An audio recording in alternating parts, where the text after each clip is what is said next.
ठीक है। तो अहंकार को आप ऐसे समझ, मैं मात्र इसके लिए बात कर रहा था जो आपने अहंकार पूछा कि सर ने पूछा अहंकार क्या है। तो अहंकार का मतलब होता है, जैसे मैंने आपको एक चार्ट बनाया था कि अहंकार से ही निर्माण हुआ है पंच महाभूतों का और सूक्ष्म तन्मात्राओं का भी, आपके शरीर के इंद्रियों का भी और मन का भी। मैंने आपका जो मन है उसको थोड़ा सा वहाँ से देखिए, क्योंकि आपका जो विषय है वो क्लियर होना चाहिए। ये अहंकार को लेकर के अपन जो लगातार ये बात आती है और आती रहेगी, हमेशा आएगी। दृष्टा और दृश्य, आगे जो पढ़ोगे इसमें, दृष्टा और दृश्य का जो एकत्व है, चलता है कि नहीं, ये नया ही था तो भी इसलिए बताया। दृष्टा और दृश्य ये दोनों अभी मिल गए हैं, जैसे आत्मा और शरीर मिले हुए हैं। तो अब आप में मिले हुए शरीर से मैं कहूँ कि आप अपनी आत्मा को अलग देखिए, कैसे देख लोगे? ठीक है, और मैं कहूँ कि शरीर को आत्मा से अलग देखो तो ये समझ जाओगे आप, जैसे लेकिन वो बोध में नहीं आएगा आपको, मतलब सिर्फ एक समझ के विषय पर एक जैसे मेंटल कंडीशनिंग हो जाएगी। जैसे मैंने देखा सर हम बात कर रहे थे कि बहुत सारे लोग तो एक ट्रांस की भी कंडीशनिंग करके अपने माइंड में बैठे हैं कि ट्रांस में ऐसा होता है, वो भी एक कंडीशनिंग है माइंड की। ट्रांस मतलब ट्रांस का मतलब नहीं है, ट्रांस का मतलब मतलब एक बहुत ही रिलैक्स, नहीं वो आपके नहीं, वो आपकी हिप्नोथेरेपी। ट्रांस का मतलब कि बियॉन्ड जाना, लौकिक जगत के बियॉन्ड चले जाना, जब सबकॉन्शियस आपका एक्टिव होता है। ये हाँ सर आपकी भाषा में, हाँ, लेकिन ये आध्यात्मिक भाषा में ट्रांस में जाने का खैर मन से ही समझा पर। तो आप जब जाते हैं जो आप कॉन्शियसली सब कुछ जानते हैं इसके बियॉन्ड चलेंगे, उसको ट्रांस में जाना बोलते हैं। ठीक है, तो उसकी इसे नहीं कहते कि हम आप में स्थित हो गए, स्थिति प्रज्ञ, उसकी एक भाषा स्थिति प्रज्ञ गीता में इसका वो अर्जुन पूछता है ना, तो अर्जुन पूछ रहा है माइंड से, ठीक है, और भगवान बता रहे हैं माइंड से कि सम शत्रु चरित्र तथा माना अपमाने, ऐसा बोल तो दिया, लेकिन आप जरा मुझे कहा ढूंढ के लाइए जो सम शत्रु मित्र तथा माना अपमाने की स्थिति में हो। जब भी आपने एक मित्र का चुनाव किया है, एक शत्रु का चुनाव किया है, या दोनों ये भाव ही आपके अंदर बने हुए हैं, मित्र भाव शत्रु भाव बना हुआ है, फिर आप सम कैसे हो सकते हैं? ये तो दोनों भाव ही आपको विषम कर देगा। समझ पा रही है इस बात को? तुम्हारे मन में मित्र और शत्रु का भाव है, भाव दशा तुम्हारी है ना, तो ये भाव ही तुम्हारी बुद्धि को विषम कर देगा, तुम्हारे शरीर की पूरी जो मतलब कहते हैं फिजियोलॉजी को चेंज कर देगा, है ना, तुम्हारे पूरे हार्मोन के सिक्रेशन को चेंज कर देगा। मित्र के आने की खबर के बाद जो हार्मोन रिलीज होगा, और क्या कहते हैं शत्रु के आने की खबर से जो हार्मोन रिलीज होगा, दोनों अपने आप से, चाहे तुम कितनी भी कोशिश करो, तुम्हारे अंदर ये दो भाव जो अगर बने हुए हैं, तो इस भाव एक देखो तो होम्योस्टेसिस की स्थिति मानी जाती है आपके द्वारा विज्ञान में। सर देखिए इन लोगों ने उन्हीं शब्दों को, मैं तो कभी मैं थोड़ा चिंतित भी हुआ इस बात को लेकर, तो इससे बात कर रहा था अभी की बात है, मैं आ रहा हूँ म्यूजियम से, तो मैंने कहा कि हमारे ही चीज़ों को वो लोग एक नया शब्द दे रहे हैं और कल की तारीख में वो आपको बाहर कर देंगे, वो कह देंगे हमने किसी होम्योस्टेसिस एक शब्द आया है। क्या बताओ तुम क्या समझते हो? होम्योस्टेसिस एक बैलेंस मेंटेन करने की स्टेज होती है। हाँ। तो जैसे हम कपकपाते हैं ठंडी में कुछ, ताकि हमारी बॉडी का जो ऑप्टिमल टेम्परेचर है वो मेंटेन हो पाए, वो एक होम्योस्टेसिस की बैलेंस वाली स्थिति होती है। तो कैसे आती है? जैसे आपके शरीर, जैसे पहले तो शरीर में इनबैलेंस कैसे हो, असंतुलन कैसे हुआ इसको जानो, हाँ। है ना। जैसे आपके अंदर जैसे एक मतलब जैसे उत्साह बढ़ा या उदासी बढ़ी, ठीक है, ये दोनों स्थिति बहुत अच्छी नहीं है। उत्साह का बढ़ना, कई बार आप देखोगे कि मेंटल मतलब डिजीज के लोग जो शिकार होते हैं उनके अंदर कुछ लोग अति उत्साह में आ जाते हैं, ठीक है, तो बहुत ज़्यादा वो एक्स्ट्रा एक्टिव हो जाते हैं, है ना, और कुछ लोग का उत्साह गिर जाता है, तो वो सारी चीज़ों से कटने लगते हैं, उदासीन जाने लगते हैं, अपने को दूर कर देते हैं। कुछ लोग इतने एक्टिव रहते हैं कि लगता है कि पूरी दुनिया ही बदल देंगे, वो सारी दुनिया में अब एकदम परिवर्तन वही ला सकते हैं। ये भी एक बीमारी है जिसको अपन कह सकते हैं, जो कहते हैं कि वो क्या कहते हैं, कैसे बोलते हो आप लोग, अरे वो मुझे नहीं आ रहा है, डिप्रेशन। डिप्रेशन नहीं, उसको बोलते हैं कि मतलब जो आदमी अफेक्टिव हो गया, एरिया में जाता है। हाँ हाँ, वो उसको क्या बोलते हैं, सुपीरियरिटी कॉम्प्लेक्स और इंफीरियरिटी कॉम्प्लेक्स। ये कॉम्प्लेक्स जो है बीमारी तो है और क्या है। तो होम्योस्टेसिस जो स्टेट है वो कौन सा स्टेट है जिस वो सुपीरियरिटी कॉम्प्लेक्स और इंफीरियरिटी कॉम्प्लेक्स के बीच का बीच का है, तो बीच यहाँ का। पे कोई ऊपर नीचे नहीं होता। नहीं, तो जब शत्रु और मित्र भाव के साथ तो होम्योस्टेसिस नहीं हो सकता ना, क्या होगा? शत्रु और मित्र जो भाव आपके अंदर है, आपके मस्तिष्क में भरा हुआ है, आपका माइंड तो ड्वेल में ही समझता है चीज़ों को ना, हर चीज़ को, ठीक है। तो उसमें आप शत्रु के प्रति एक भाव आपके अंदर बना, एक मित्र के प्रति भाव बना, तो बॉडी जो आपकी है या जो बॉडी की स्थिति है वो होम्योस्टेसिस की नहीं है। क्लियर है? होम्योस्टेसिस तभी होगी जब इन दोनों भाव से आप मुक्त होगे, है ना? Indifferent रहेगा। हाँ, ठीक है। इसी को उन्होंने कहा, जो उसको उन्होंने स्थिति प्रज्ञ कह दिया। अब गीता की भाषा में उसको स्थिति प्रज्ञ कह दीजिए और मनोविज्ञान की भाषा में होम्योस्टेसिस कह दीजिए, तो ले तो रहे हैं यहीं से नहीं लोग। Yes, बिल्कुल। तो आप कहते हैं कि वो आप अपने भाव को मैंने इस स्टेट में ले आओ, बॉडी को इस स्टेट में ले आओ। और अभी मेरे पास एक देवेश्वर जी का नाम सुना, देवेश्वर मिश्र जी यहाँ के काफ़ी बड़े विद्वान रहे हैं, उन्होंने एक वीडियो भेजा है कार्डियोलॉजिस्ट का, कि वो बताता है मतलब मैं कहेंगे तो आप लोगों को भेज दूँगा, वो बता रहा अपने जीवन का अनुभव कि मैंने एक दिन 28 ऑपरेशन करके मैं अपने घर पहुँचा, ठीक है। किसका? हार्ट का। लगातार केसेस थे और घर के काम करके आए, शाम हो गई, खाए नहीं थे, तो मेरी मम्मी जो है खाना लेके आई, उसमें का नहीं खाऊंगा, चाय दिया उन्होंने, कॉफ़ी दिया, तो कहा कॉफ़ी भी पीने का मन नहीं हुआ, काफ़ी छोड़ गया और तुरंत मैं कोलैप्स कर गया, मैं गिर गया, ठीक है। और मुझे हॉस्पिटल में एडमिट किया गया, पता चला कि मेरे ब्रेन में एक बहुत बड़ा मतलब वो था, ठीक है, स्ट्रोक था, उसको हो गया, मतलब उससे ऑपरेशन हुआ। फिर उसके बाद जब फिर से उसका क्या MRI किया गया, तो फिर मतलब डॉक्टर दिखा रहा था, और उसके बाद कहता है कि मैं लगातार सुबह 4 बजे जब करके वो बता रहा था कि बिलीफ सिस्टम, मेडिटेशन और सब चीज़ों का, राजयोग मेडिटेशन मतलब इन लोगों का क्या कहते हैं, ब्रह्म कुमारी वालों का किया होगा, ये राजयोग कहते हैं। और कहता फिर मेरा माइंड बिल्कुल ठीक हो गया और मैं आज एकदम अच्छी स्थिति में हूँ। तो कहता है कि बिलीफ सिस्टम जो आपके 15 ट्रिलियन सेल्स हैं, हर सेल्स को उसने बहुत सुंदर कहा कि एक ऑर्केस्ट्रा की तरह समझो। अब तो जो डॉक्टर बोला, ये मैं नहीं बोल रहा हूँ, मैं योग का डॉक्टर हूँ, लेकिन ये एक डॉक्टर बोल रहा है, कार्डियोलॉजिस्ट, ठीक है, डीएम कार्डियोलॉजिस्ट बोल रहा है, कह रहा है कि बॉडी के 15 ट्रिलियन सेल्स जो हैं सब एक ऑर्केस्ट्रा की तरह, ऑर्केस्ट्रा के म्यूजिक की तरह है, सबके अपनी अपनी धुन है, हर सेल की, उसके अपने टिश्यूज है, बहुत सारे सेल मिलकर टिश्यूज बनते हैं। ये तो पढ़े हैं आप, शरीर को तोड़ दो तो सेल ही मिलेगा ना, ठीक है। और अगर इनको एक सिम्फोनी इनके बीच मेंटेन किया जाए, एक हार्मोनी मेंटेन की जाए, तो ये सेल जो है अपने धुन को, अभी तो ये शोर कर रहे हैं, हर सेल जो है एक मतलब अलाइंड नहीं है, क्योंकि आपका माइंड विक्षिप्त है ना। तो जब आप माइंड से कमांड भेजते हो इनको, तो ये सारे हार्मोनाइज हो जाते हैं, सब एक सिम्फोनी में धुन बजाते हैं, और फिर प्रत्येक सेल जो है आपकी जो बॉडी को, लोग कैंसर कहते हैं DNA तक चेंज हो सकता है, और पूरा छोड़ेंगे आज की तारीख में यहाँ तक, लेकिन नहीं, उसके लिए बहुत बड़े संकल्प शक्ति की ज़रूरत है, बहुत बड़े एफर्मेशन की ज़रूरत है, बहुत बड़े बिलीव की ज़रूरत है, जिसको हम लोग कहते हैं कि हम तो स्वयं क्रिएटर हैं, हम तो अपने कहते हैं कि हम गॉड, हम भगवान ही हैं।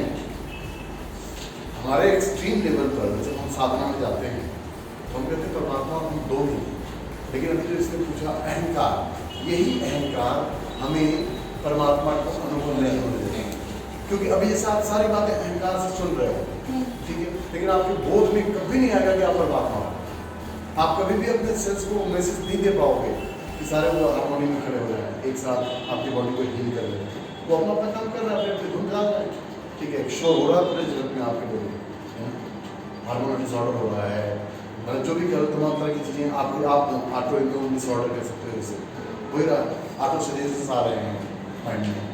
तो अब जो आपने सवाल किया, इसको हम लोग अस्मिता कहते हैं, योग में इसको अस्मिता कहा। अस्मिता का मतलब क्या है कि दृष्टा और दृश्य का एक रूप हो जाना, जिन्होंने एक रूपता ग्रहण कर ली, ये समझ रहे हैं, ये दृश्य समझने लगा कि मैं चैतन्य हो गया, ठीक है, और चैतन्य समझने लगा कि मैं दृश्य के गुणों से युक्त हूँ, मेरे पास क्या है, दृश्य के गुण है, हम 3 गुणों में हैं, मेरे को आता है, जो भी मतलब कह लो, 3 गुणों में हम इसी में जीव हैं, ठीक है।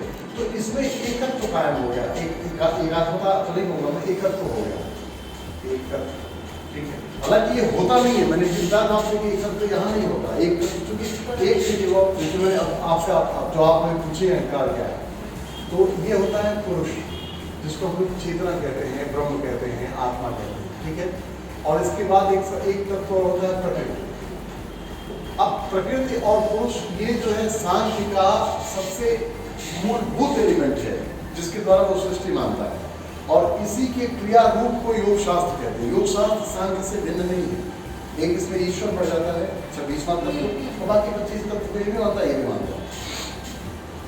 अब जब ये दोनों मतलब मिलेंगे तो पता ही नहीं, क्योंकि दोनों का मतलब संभव नहीं है, लेकिन इन दोनों की सन्निधि हुई, सन्निकट हुई, योग हुआ, ठीक है। योग हो गया तो फिर क्या हो गया, ये अस्मिता ने जन्म लिया यहाँ पर। दृष्टा और दृश्य, ये दृष्टावान दृश्य कह दो, इसको दृश्य कह दो, ठीक है। अभी तो प्रकृति अदृश्य है, अब ये दृश्य में जब ये दृष्टा मिला है इससे, तब ये दृश्य में परिणत होती है, और जो पहला तत्व बनता है वो है महत्व, ठीक है। महत्व ऐसे होता है, महत्व, ठीक है। इसको बुद्धि भी कहा जाता है, ठीक है। अब यहाँ देखो, यहाँ तक कहीं अहंकार नहीं है, ये तुम्हारे बुद्धि वाला अहंकार नहीं है। यहाँ पर क्या हो गया, इन दोनों तत्वों का योग हुआ। अभी तक ये दोनों अलग अलग थे, कैवल्य में क्या होगा, कैवल्य में ये दोनों फिर अलग अलग हो जाएंगे, ये भी शुद्ध हो जाएगा, ये भी शुद्ध हो जाएगा, ठीक है। अब आप कह रहे हो क्या सब पुरुष अशुद्ध होता है, आत्मा अशुद्ध होती है। अब आत्मा अशुद्ध इसलिए होती है कि अभी इसमें दोनों के गुण आ गए, मतलब ये जो प्रकृति क्रियाशील हो गई, और इसमें इन्हीं प्रकृति को ही अपना रूप मान लिया, क्योंकि अपने स्वरूप का ज्ञान तो हमने रूप मान लिया, शरीर मान लिया, और चाहे कितना भी हम शरीर से ही सुनते रहे। तो अभी यहाँ महत्व हुआ, इस महत्व से जो है अहंकार बना। अब इसको यहाँ अस्मिता भी, अस्मिता तो फिर ये कहा जाएगा।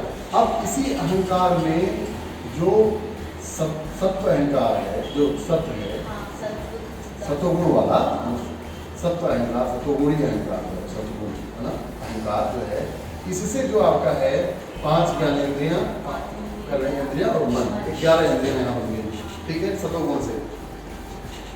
फिर ये जो ये रजोगुण है, इससे कुछ नहीं हुआ, मतलब ये भी जो है ये क्या किया, इसने गति दे दी इसको सतोगुण मूवमेंट दे, क्योंकि ये गति का है।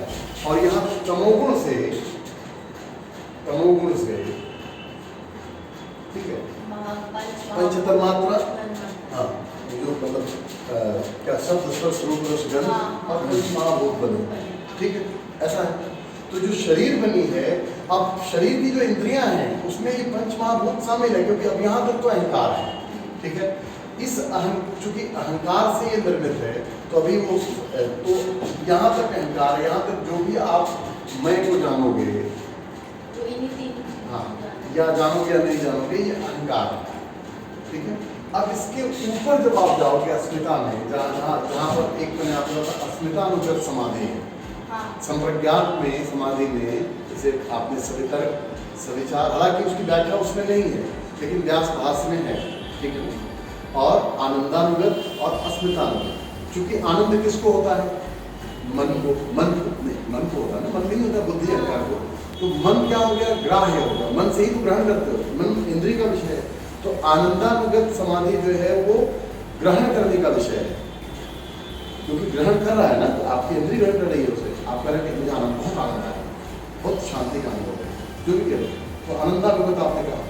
अब वो कहते हैं अस्मितानुगत समाधि जो है, उसमें आपके अपने होने का पता चल रहा है, सिर्फ कि मैं हूँ, ठीक है, मैं हूँ। तो यहाँ तक तो संप्रज्ञात है, लेकिन असंप्रज्ञात इसको निर्विल समाधि या निर्विकल्प योग कहते हैं, असंप्रज्ञात कहते हैं। वहाँ के बारे में कुछ बताया नहीं जा सकता, क्योंकि उसके बाद कहा नहीं रहा, वो चूंकि आप बताने के लिए अलग हो गए। अभी अस्मितानुगत को आप जान रहे हो कि मैं हूँ, मेरा होना था, इसका मतलब मेरा होना कहने वाला जो है वो भी मौजूद था, और आपका होना भी मौजूद था, यानी दो की सत्ता थी, तभी आप एक कह पा रहे थे। इसीलिए निद्रा को वृत्ति मान लिया गया, निद्रा को समाधि कह दिया जाता। सर समझे मेरी बात? नहीं समझे, ये वाला क्या है हृदय को? मैंने ये कहा कि जैसे अस्मितानुगत तक आपने कहा कि मैं था, मेरे होने का मुझे पता चल रहा था। जैसे आनंद में कहा कि मुझे आनंद आया, ठीक है, आनंद में बहुत आनंद आया। अस्मिता में कहते बस सब मुझे मेरे होने का पता चल रहा है कि मैं हूँ। तो मेरे होने का पता किसको चल रहा है? समझ रही बात? मेरे होने का, आपके होने का पता जिसे चल रहा हो वो आपसे अलग है। हाँ। जैसे समझ रहे हो ना, जैसे आपकी जागृत अवस्था को जो जान रहा है, स्वप्न की अवस्था को जो जान रहा है, वो जागृत अवस्था का जानने वाले एक कहते हैं ना, जागृत देखो इसको ऐसे देखो, पुरुष की बात करो, ज्ञाता ज्ञाता जैसे ज्ञाता के ज्ञाता, तो एक जागृत पुरुष है, जागृत। अब ये देखो, ये पुरुष अलग नहीं है, मतलब ये अभी जुड़ा हुआ है पहले से, ठीक है ना, तभी जान रहा है ये जागृत पुरुष एक होता है, दूसरा एक पहला, दूसरा होता है स्वप्न पुरुष। पुरुष का मतलब आप समझो ज्ञाता, पुरुष में एक शब्द कामन ज्ञाता मान लो, जानने वाला, ठीक है ना, यहाँ भी ज्ञाता, पुरुष के बजाय जागृत का ज्ञाता, स्वप्न का ज्ञाता, और एक तीसरा हुआ निद्रा यानी सुषुप्ति का ज्ञाता, निद्रा का निद्रा पुरुष। तीन पुरुष आप देखो, जैसे तुम अपने घर गई, सब कुछ जाग रही हो, तुम सो गई, तुम्हें सपना आने लगा, तो सपना जब आने लगा तो उस समय ये जो जागने वाला था, जो सब ये जान रहा था, ये हट गया और एक नया स्वप्न को जानने वाला एक व्यक्ति आया, वो स्वप्न को जाना, ठीक है, क्योंकि अगर ये जानता तो कहता कि तुम अपने बिस्तर लो, तो बिस्तर में रह के तो सपने नहीं देखे जा सकते, बिस्तर की याद बना करके सपने नहीं देखे जा सकते, क्योंकि सपने में बिस्तर नहीं होता, कुछ और भी हो सकता है, ठीक है। और निद्रा में तो ये सब दोनों सपने भी खत्म हो गया, जागृत खत्म हो गया, आपको पता ही नहीं किसी चीज़ का, सारे ज्ञान का अभाव हो गया, तो अभाव को जानने वाला है, अभाव को जानने वाला है, ठीक है। ये अब सवाल ये है कि अब इसमें सत्य कौन है, प्रश्न उठे, तो हमने सत्य किसे माना है, जागृत पुरुष को, हम इसको भी झूठ मान लेते हैं, इसको भी झूठ मान लेते हैं, ना हम अभाव को स्वीकारते हैं जबकि अभाव में जाते हैं, ठीक है, और ना हम स्वप्न को स्वीकारते हैं। लेकिन जब जगत ये जागृत जब मिटता है तो इसके साथ हम इसीलिए चित्त को शुद्ध करने का उपाय स्वप्न और निद्रा भी है, क्योंकि इस पर हम विचार नहीं करते लोग, इस विषय पर हम सोचते ही नहीं, ठीक है ना। तो क्या हुआ कि स्वप्न पुरुष, लेकिन अब इसमें ज्ञाता जो है, जानने वाला तो इन तीनों को जान रहा है ना, तो तीन नहीं हुआ, वो है एक ही, लेकिन अब प्रश्न है एक ही, लेकिन इन तीनों से अलग है, तभी तीनों को जान पा रहा है। अगर तीनों से युक्त होगा, जिसमें जागृत से युक्त हो गया तो स्वप्न नहीं जानता, स्वप्न से युक्त ही बना रहता तो फिर जागृत को नहीं जानता, निद्रा को नहीं जानता, और निद्रा से ही युक्त बना रहता तो फिर जाग करके दुनिया नहीं जान पाता, अभाव को ही जानता हमेशा। तो जानने वाला जो है, जिसको तुम कहते हो मैं, तो ये जो मैं अभी निद्रा का मैं, स्वप्न का मैं, मैंने देखा, यहाँ का मैं, ये अहंकार युक्त मैं है, और एक जो इन सबसे अलग जो इन तीनों को जानता है, वो कह सकते हो वो तुम हो। तो वो तब होता है जब प्रकृति से पूरा आपका वियोग हो जाता है, ठीक है। फिर निर्भीक समाधि, हाँ, वो निर्भीक समाधि, क्योंकि एकदम आप अपनी असलियत तक जाओगे, बहुत जाओगे, इसमें संप्रज्ञात में बढ़ते बढ़ते आप संतर्क से शुरू होगे, ठीक है, सविचार जाओगे, फिर आनंदानुगत जाओगे, फिर अस्मितानुगत जाओगे। आनंद से जब आनंद भी खत्म हो गया तो फिर क्या बचा, आप बचे। अभी आनंद किसको हो रहा था, आपको हो रहा था, अब आप कौन बचे, जानने वाला सिर्फ बचा। तो जानने वाला जो बचा, यानी जानने वाले को भी कोई जान रहा है, तभी तो कह रहा हूं कि मैं हूं, ठीक है ना, समझ पा रहे बात।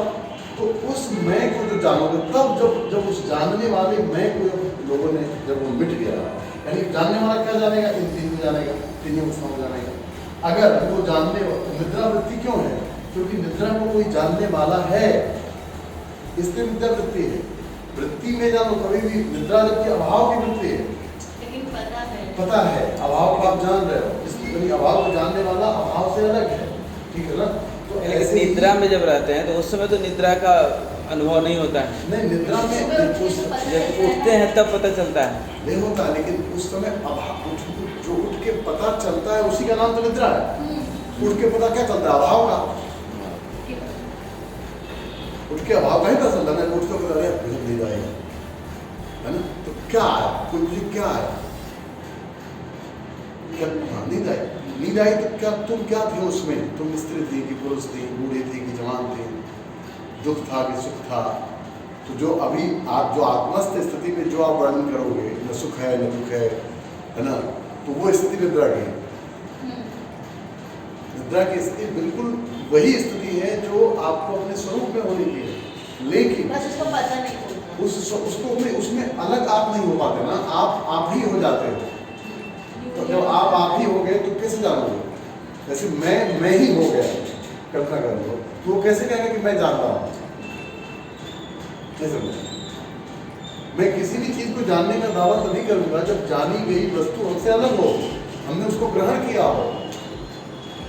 सर नहीं कुछ बंद आ रहा है इसमें? नहीं समझ में आ रहा है सर, लेकिन मैं क्या, जैसे निद्रा है, हाँ, तो क्या ऐसा भी हो सकता है कि जब जागृत पुरुष हो जाएगा, जब उस तत्व तो में वो पहुंच जाएगा, तो जागृत पुरुष की अवस्था जो होगी, वो नींद में जो अवस्था होती है वो अपने जब स्वरूप में स्थित होगा। जैसे आपने कभी महर्षि अरविंदो को देखा हो फोटो में, तो वो बैठते हैं सोते पर ऐसे खुली आँख है, ठीक है, और लोग आ जा रहे हैं लेकिन कोई विचार मन में नहीं बन रहा है, ठीक है, कोई भाव नहीं बन रहा है, कौन है, कैसे है, स्त्री है, पुरुष है, कोई भेद ही नहीं।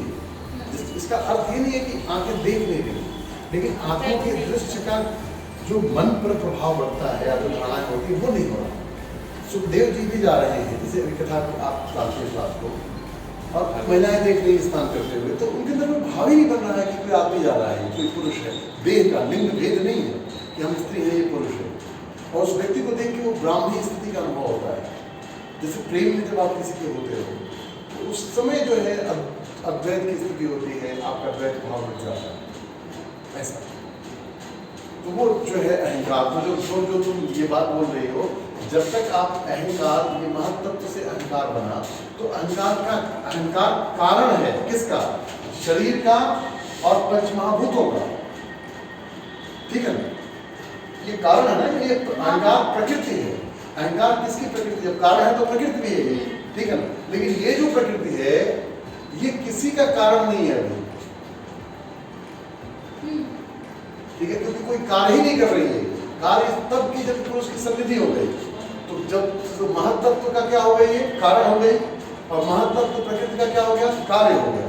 तो महत्त्व यहाँ अहंकार की प्रकृति हो गई, बताया था मैंने, और ये कार्य, समझ लो, साथ ही साथ ये दोनों, मतलब जैसे ये प्रकृति तो प्रकृति है ही, ठीक है, लेकिन ये प्रकृति भी है और कारण भी है, ठीक है, और ये चलता जाएगा ऐसा चलता। लेकिन यहाँ आने के बाद जब यहाँ अहंकार आ गया, तो सत्वगुण क्या हुआ, इसमें शामिल है। तो सत्वगुण से ये निर्मित हुआ, तो सत्वगुण कारण बन गया किसका? आपके इंद्रियों का। लेकिन जब आपका मन किसी का कारण नहीं है, क्योंकि मन से कोई कार्य नहीं हो सकता। ये बड़ी गहरी बात है, आप अपने दृष्टि में देखो, क्योंकि मन तो जो है वो देखेगा, मन कोई नई चीज निर्माण नहीं कर सकता, बना नहीं सकता, और ये सब बना रहा है, जब जो बना दे वो प्रकृति, ठीक है, तो उसके विकार से, विकार तो हो ही गया ना, जब इसमें आ गया तो विकार ही हो गया है। प्रकृति ये विकार, इसका ये विकार है, प्रकृति में विकार नहीं है। प्रकृति का पहला विकार क्या है? महत्त्व है, और महत्त्व का विकार अहंकार है। अहंकार की प्रकृति क्या है? महत्त्व है, ठीक है, समझ आने बात ऐसे। तो जब ये रहस्य समझ लोगे आप, तब आप जाओगे वहाँ उस अहंकार में, तब तो अभी इसीलिए सारी बातें अहंकार तक ही जाती हैं। चंद्र अहंकार बार बार उसी शब्द का कोई भी बार यूज करते हैं हम लोग, क्योंकि हम लोग दोनों, जैसे आप कितना भी मैं कहूँ कि आप आत्मा, आप प्रकृति अलग है, पुरुष अलग है, ये आप जो भी सुन रहे हो, किससे सुन रहे हो? उसी अहंकार शरीर से जुड़े हो, अस्मिता से सुन रहे हो, है ना?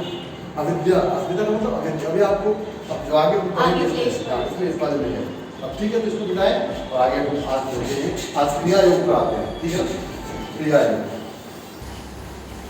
योग में ये सब हमारे पास उसके दिमाग सूख जाता है, क्या सूख जाता है,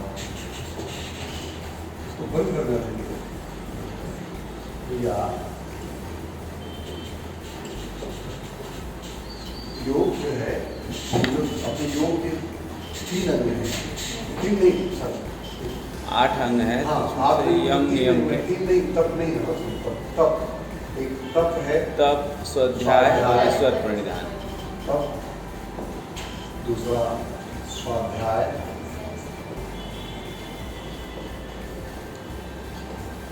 और तीसरा है ईश्वर प्रणिधान। गीता में जो हम कर्मयोग की बात करते हैं, हाँ, उसी से रिलेटेड है। नहीं, अभी वहाँ मत जाओ, प्रणिधान, हालांकि देखोगे तो जरूर मतलब उसमें सिमिलरिटी है, लेकिन वहाँ जाकर हम थोड़ा सा अभी इसको अपन देख रहे हैं। ईश्वर परिधान हम देख चुके हैं। ईश्वर परिधान मतलब होता है ईश्वर की भक्ति या शरणागति, ठीक है। ईश्वर मतलब कौन, अब यहाँ पर ये ईश्वर इनका वाला ईश्वर विशेष तौर पर प्रणव, ठीक है। तब को इन्होंने जो परिभाषित किया है, किसी भी दशा में जो है आप का जो विचलन ना हो, इसमें परिभाषा दी है तीनों का एक होना, क्रिया योग। दूसरा अध्याय का पहला सूत्र समाधान क्रिया योग। तब मतलब है वर्ण आश्रम परिस्थिति और योग्यता के अनुसार स्वधर्म का पालन करना और उसके पालन में जो शारीरिक और मानसिक अधिक से अधिक कष्ट प्राप्त हो उसे सहर्ष सहन करना नाम का इस काम भाव से इस तब का पालन करने से क्योंकि जो व्याख्यान करते हैं वो अपने मन उनका अपना एक कुछ होता है। तब का मतलब ये हुआ कि एक निश्चल अवस्था को प्राप्त करना, जैसे मन का, जैसे सामान्य तौर पर हम लोग देखें तो दुख के निरोध के लिए काम करते हैं, दुख से बचने के लिए करते हैं। और तब का मतलब ये है कि विपरीत से विपरीत कोई लोग खड़े होकर के आग में जो तौर करके तब पंचाग में तापते हैं, क्या करते हैं, तो वो एक अभ्यास करते हैं कि दुखद से दुखद परिस्थितियों में भी उनके मन में तनिक क्षोभ उत्पन्न न हो। तो मतलब जो होम्योस्टैसिस की हाँ। वो परमानेंटली वो स्टेट मेंटेन करके रखना। नहीं, होम्योस्टैसिस कह सकते हो आप एक लेवल पर, हाँ कह सकते हो कि मतलब वो राग द्वेष की जो वृत्ति है उसकी स्थिति में ना, जैसे मान लो अभी आप सब कुछ सहज है, अपन सामान्य बैठे हैं, लेकिन अभी प्रतिकूल हो जाए तो हमारे सामान्य जो मन की स्थिति है या जो वो डिस्टर्ब हो जाएगी। लेकिन जो तप में जीने वाला व्यक्ति है वो उस समय भी अपनी सामान्य स्थिति को नहीं खोएगा। और सामान्य स्थिति जिसको अभी हमने स्फटिक मणि की बात ही कहा है ना, चित्त जब निर्मल हो जाए, तो जिसकी जो तपस्वी होगा, जिसको दुख विचलित नहीं करेगा, जाहिर सी बात है उसे सुख आकर्षित भी नहीं करेगा। सुख का आकर्षण उन्हीं लोगों के जीवन में है जो लोग दुख से विचलित होते हैं या दुख से बचना चाहते हैं, दुख का निरोध करना चाहते हैं। आप जो चीज़ चाहते हो करना, ठीक है, उसी से तो आप मतलब आपके विचलन का कारण उसी का होना है ना। तो तब मतलब कठिन से कठिनतम परिस्थितियों में अपने मन की अविचल या शांत अवस्था को बनाए रखना। होम्योस्टेसिस ठीक ही कहा एक लेवल, ठीक है। तो ये तप है, और ये तप जब करोगे आप तो स्वाध्याय होगा। स्वाध्याय का अर्थ होता है स्वयं का, मतलब पहले स्वाध्याय करो, पढ़ो। तो ये जब भी स्व शब्द आए, स्वास्थ्य आए, स्वतंत्रता आए, तो आप स्व मतलब क्या, महर्षि पतंजलि के ग्रंथ को पढ़ना, क्या लेके बैठ गए इसी को पढ़ना है, तो ये स्वाध्याय नहीं है ना, एक इंद्रियों का विषय हो गया फिर। और यहाँ तप में इंद्रियों को विचलन से मुक्त किया जा रहा है। मन रूपी इंद्रिय जो सबसे सूक्ष्म इंद्रिय है, यानी जो आपका अहंकार है, उस अहंकार में किसी भी प्रकार का आंदोलन न हो, अहंकार इसलिए सम की अवस्था है। तो ये सब एक मतलब एक स्टेट ऑफ माइंड है या उसको करने के लिए एक लेवल पर देखो, स्टेट ऑफ माइंड के सिवाय कुछ भी नहीं है। अगर देखो जनरल में तुम माइंड से ही जान रहे हो, माइंड भी तो नहीं खोजा जा पाया, तो आत्मा तो छोड़ दो। हम तो आपके मनोविज्ञान की भाषा में तो माइंड भी नहीं खोजा गया ना। माइंड को तो आप अपने बॉडी में होने वाले केमिकल रिएक्शंस के आधार पर माइंड का अनुमान लगाते हो कि आपके माइंड में ऐसे विचार चल रहे हैं क्या, जिसको आप कहें कि आप मुझे उदासी आ रही है, तो क्या निगेटिव थॉट आ रहा है आपके मन में, ये कैसे आप कहोगे? वो अपने कारण को बताएगा, तो वो कारण क्यों हुआ है, तो आप कह रहे हैं कि साहब उसका जो सेरोटोनिन लेवल कम हो गया है, ठीक है ना, ये बोलोगे क्योंकि जो स्ट्रेस हार्मोन है वो रिलीज ज़्यादा होने लगे हैं, तो आप शरीर में फिजियोलॉजिकल चेंज देखोगे, व्यवहार तो देखोगे आप उसका। जैसे उदास रहना एक व्यवहार हो गया उसका, वो कुछ कर नहीं रहा है, वो करने लगा है, तो एक व्यवहार है, तो आप उस व्यवहार से उसके मन का अनुमान लगा रहे हैं। भाई वो वैराग्य भी हो सकता है उसका, तो आपके पास तो विवेक के लिए कोई शब्द ही नहीं है।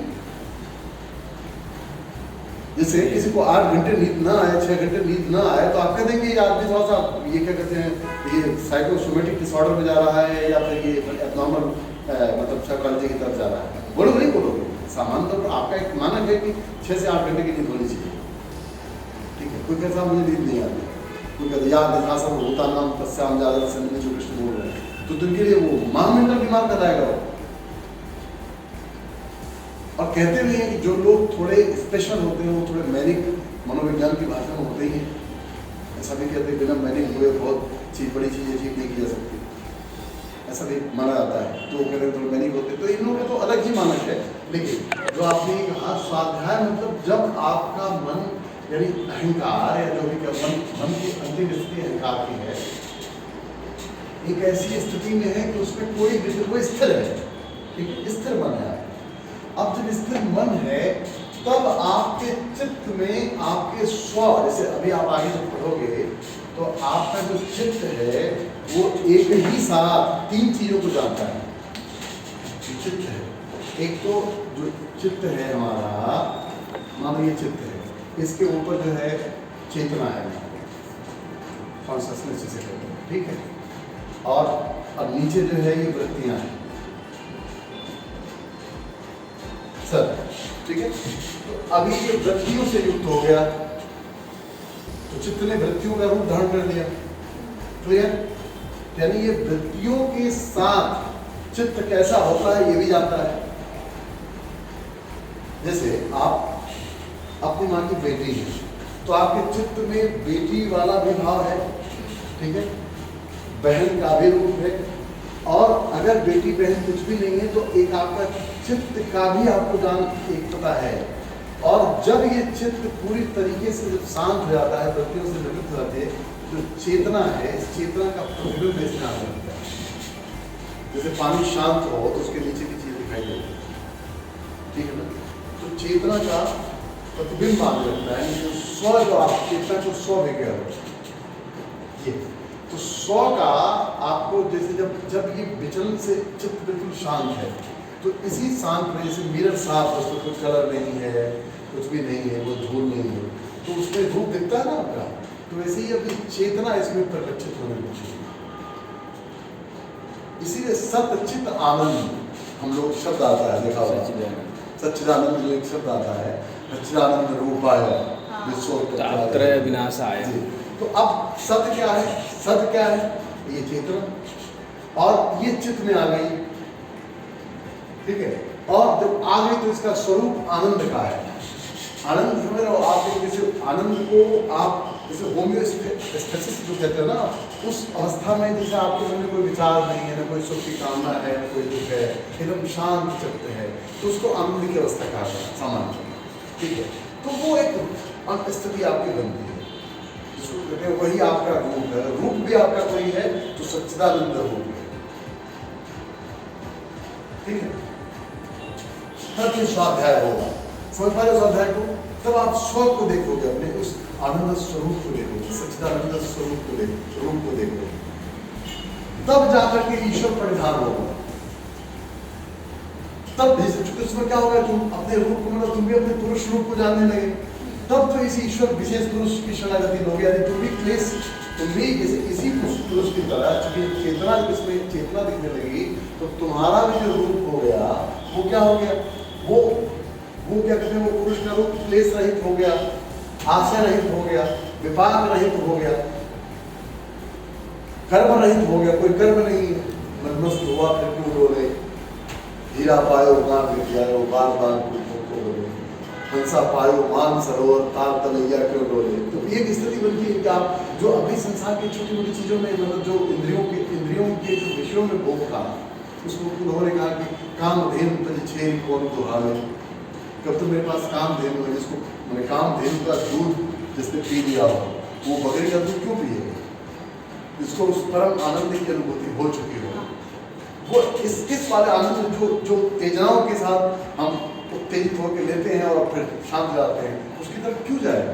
जिसको कहते हैं कि वो ये जो मतलब जो जिसको मस्ती है, ब्रह्मानंद की जिसको मस्ती है, वो मस्त होने के लिए भांग और गांजा ये शराब क्यों पिएगा, आप बताओ,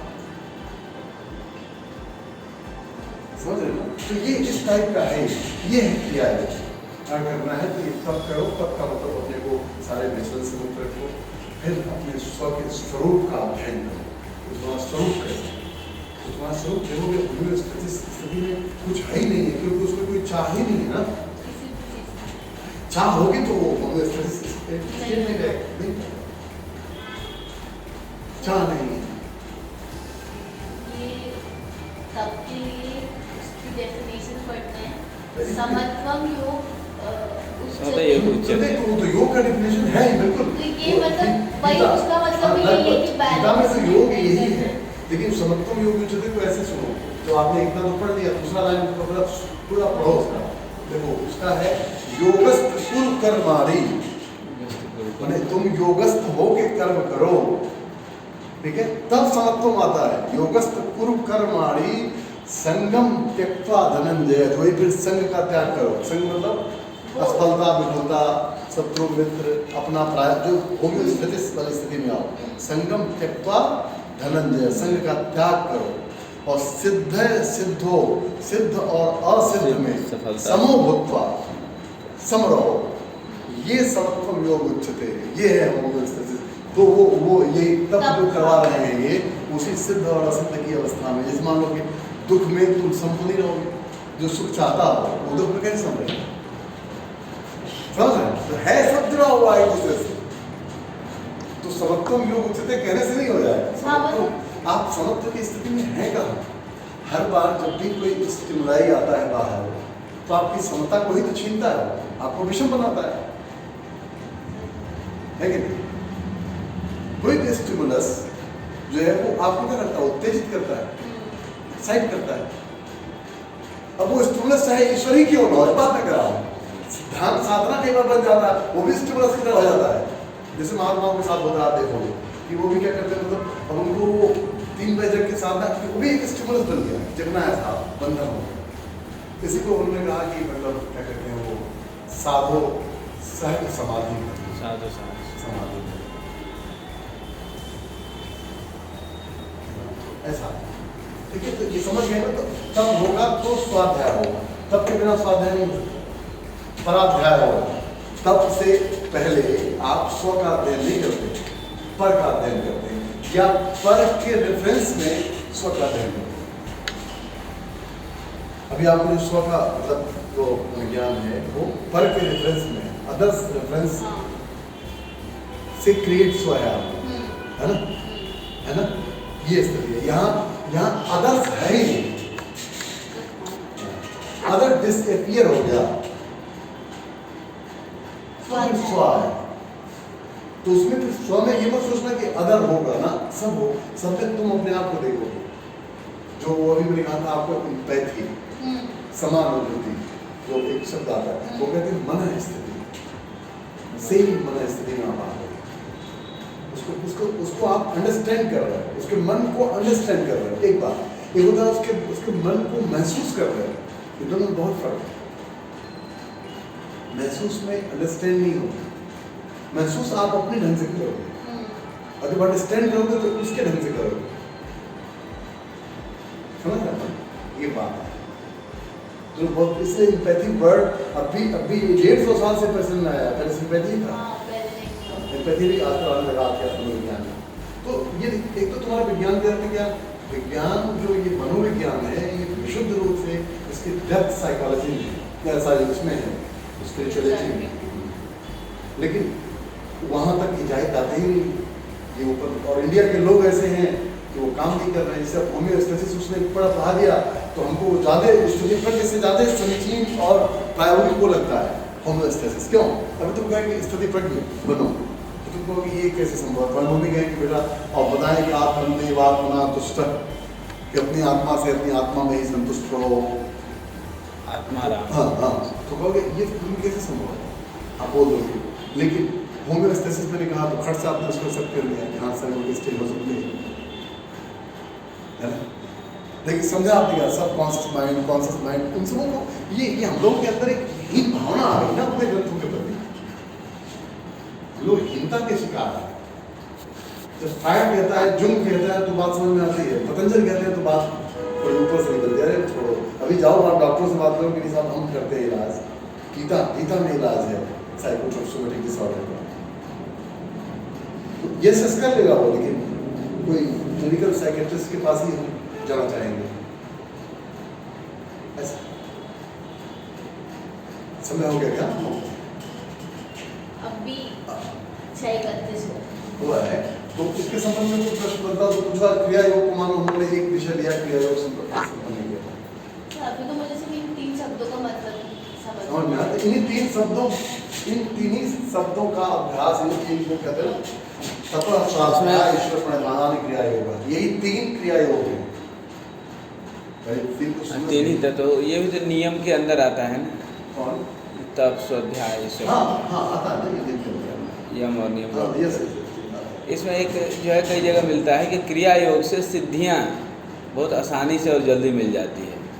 अब देखिए सिद्धियों को तो मैं भगवान से अभी मैं मानस करूँ नहीं, सिद्धियाँ सब मन का एक लेवल है और सिद्धियों ये मतलब सिद्धियाँ बाधक हैं। अभी मैं वो चौपाई आज ही भी ढूंढा गया उसमें, तो कहते हैं गो गोचर जहाँ लग मन जाई, कि जो स्वामी जी बोलते हैं जब अरण्य कांड में लक्ष्मण पूछते हैं कि मुझे उस परम तत्व को बताइए कि क्या है वो ब्रह्म तत्व, तो वो उसमें एक लाइन आता है गो गोचर जहाँ लग मन जाई सो सब माया जानह भाई।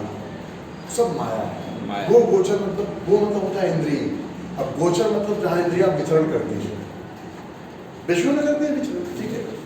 तो जहाँ तक मन जाता हो यानी जहाँ तक आप अहंकार से जान सकते हो, मन में बात आ जाती है अहंकार की, ठीक है। वो सिद्धि का वो सब मतलब सिद्धि उद्देश्य सब उसी में आते हैं और सबका परित्याग करना होगा तब जाके आप परम तत्व में अपने आप। उसमें लिखा भी है सिद्धियाँ भी नष्ट हो जाती है। जैसे वो कहते हैं ना कि गति न चाहो निर्माण, मतलब मुझे कोई चाह नहीं है, निर्माण भी एक चाह है ना, निर्माण भी एक चाह है, कहते हैं ये भी नहीं चाहिए मुझे। अब मोक्ष की भी यदि इच्छा है तो भी एक इच्छा तो है। इच्छा तो है, ठीक है, बहुत अच्छी इच्छा है, मान लिया बहुत सुपर बहुत ही व्यर्थ इच्छा है, लेकिन है तो इच्छा ही। तो मिटाए इसको।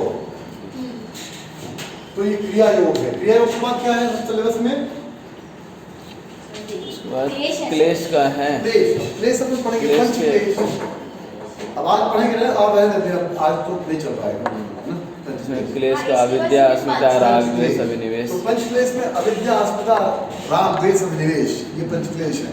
इसकी व्याख्या कर लेंगे। मैं कई बार कहा भी हूँ आप लोगों से सिलेबस पे बहुत टफ नहीं है, बहुत आसान है, लेकिन बशर्ते ये है कि अभ्यास हो।